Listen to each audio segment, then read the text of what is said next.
So now a lot of conservatives would like to say that, liberals think that we're against legal immigration. No, we're only against illegal immigration. We don't want illegal immigrants coming in and bringing crime and drugs and stuff over the border. That's why we need strong borders, right? We need strong borders. We're not against legal immigration. You're crazy. Because, look, I've said here on the show that they are against legal immigration. They don't want people from other countries, unless, of course, they're majority white countries, coming into this country and immigrating here legally. Well, there's a new story that, of course, destroys their entire narrative, and that is the fact that the Trump administration is now going after legal immigrants, even ones who have decided to serve in the U.S. military. In fact, the U.S. Army has begun discharging immigrants who enlisted in the military with promises that their service would lead to citizenship, according to a report by the Associated Press. Now, they said that attorneys representing at least 40 people recruited through a program meant to attract talented enlistees, i.e., those with special language or medical skills. Now, look, let's look at that for a second, right? So you're an immigrant that has special skills, whether it be in medicine or it being bilingual or even trilingual, right? So that's a skill that is very, very useful. For example, if you're conducting operations in the Middle East, which is what we had been doing in Iraq. So having somebody who is Muslim or who knows, some of the languages over there, that's actually incredibly useful for the military. So, hey, why don't you join the military? Why don't you serve America? And we'll fast track your citizenship. We'll make sure that you can become an American citizen. And look, you would think that that's one of the biggest patriotic acts, right? Joining the military, putting your life on the line for your country. Even if it's not your country, you want to get into America so bad that you decide to put your life on the line for a place that isn't even your home. I think that's the ultimate act of patriotism. Well, now the Trump administration says, not good enough.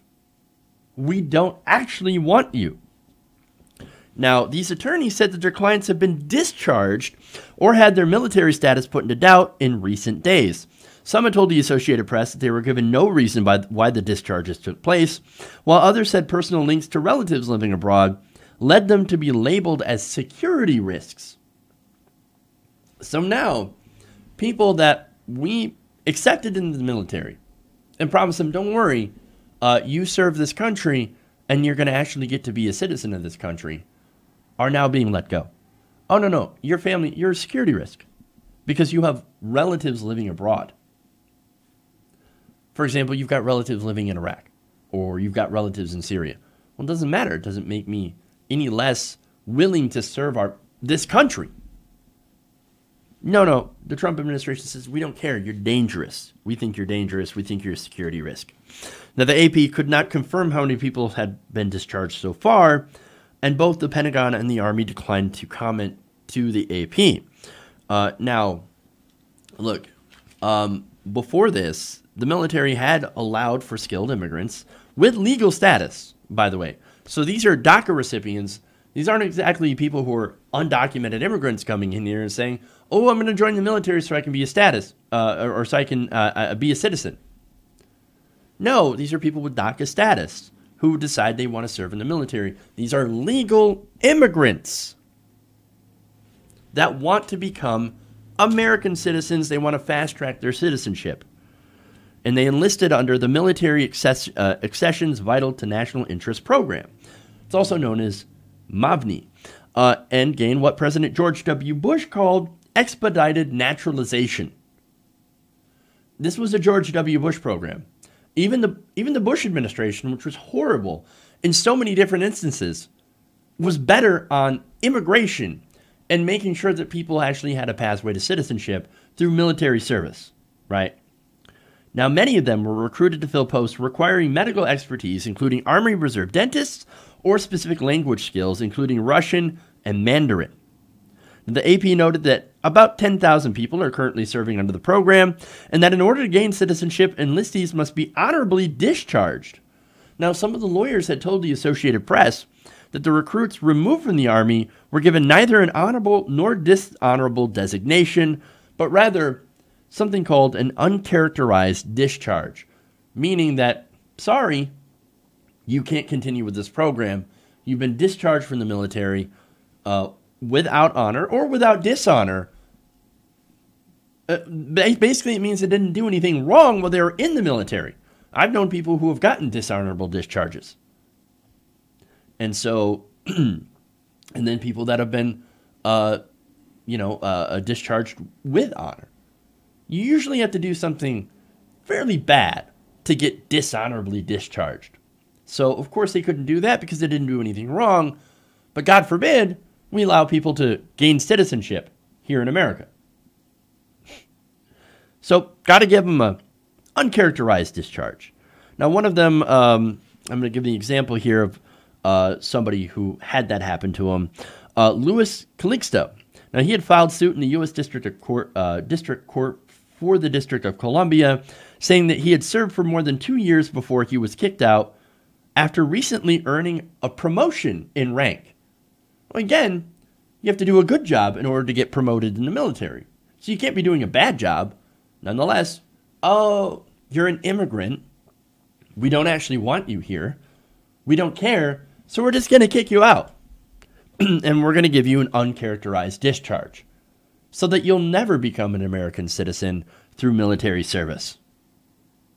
Not only that, but the Pentagon had suspended Mavney last fall and canceled the contracts for hundreds of recruits amid criticism that the program had grown difficult to navigate due to increasingly detailed background checks. Background checks, of course, that came from the Trump administration. They don't want legal immigrants. I mean, how many times do I have to say it? They don't want legal immigrants. If you're a Muslim, or if you come from an Arab nation, you come from the Middle East, or you come from South America, they don't want you. Now, if you come from Europe, if you come from Norway, as President Trump had said, even if you come from Russia, well, then President Trump is all over it. Oh, yeah, you can become a citizen, no problem. And if you're rich, you can buy your way in here. But if you're from one of those undesirable countries and you want to get in here and you want to serve so that you can become a citizen faster in the military, put your life on the line, sorry, we're not going to let you do that anymore. They're against legal immigrants because they're racist. These are terrible people. Look, we've got to fix this immigration situation. We do need to have comprehensive immigration reform. I believe we need a pathway to citizenship, and I believe that we need to get there, but we're not going to get there with this administration that has shown itself to be so incredibly hostile to immigrants from certain countries. So we've got to change things. We've got to vote. We've got to get involved in the political process if we're ever going to have any sort of positive change here in America. Hey everybody, thanks for watching this video. If you want to see more like this, please hit the subscribe button below. And if you want to support truly independent progressive media, please consider becoming a patron at patreon.com/TYTNation.